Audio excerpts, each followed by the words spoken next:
అవునులే, నన్ను ఎందుకు గుర్తుపడతారులే. పరభాష వ్యామోహంతో నన్ను మీరు మర్చిపోయినట్లున్నారు. తెలుగు తల్లిని తెలుగులో మమ్మీ అని పిలుస్తున్నారు. అమ్మా అని పిలవకుండా, అర్థం తెలియకుండా అదే గొప్పగా భావించి మమ్మీ మమ్మీ అని పిలుస్తున్నారు. నేనేం పాపం చేశాను? నన్ను ఎందుకు ప్రక్కన పెడుతున్నారు? తండ్రిని డేడ్ డేడ్ అని పిలుస్తున్నారు. డేడ్ డేడ్ అని పిలుస్తున్నారు.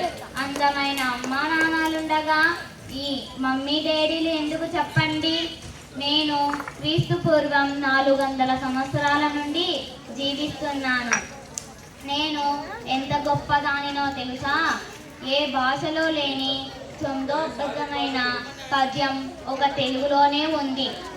అవధానం, నానీలు, ఆత్మకథలు, హైకులు, ప్రబంధాలు, ఇలా ఈ విధంగా ఎన్నో సాహిత్య ప్రక్రియలు ఉన్నాయి.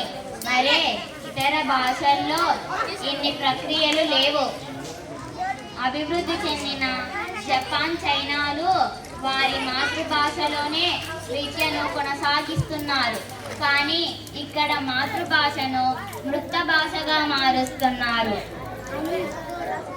దేశ భాషలందు తెలుగు లెస్స అని కనియాడిన శ్రీకృష్ణదేవరాయలు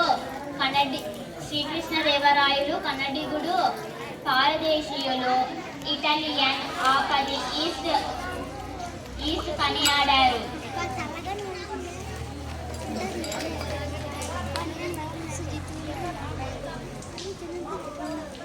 ఆంగ్లేయుడైన సిపి బ్రౌన్ గారు నాకు సంబంధించిన ఎన్నో రచనలు ఆంగ్లేయానికి చెప్పించారు.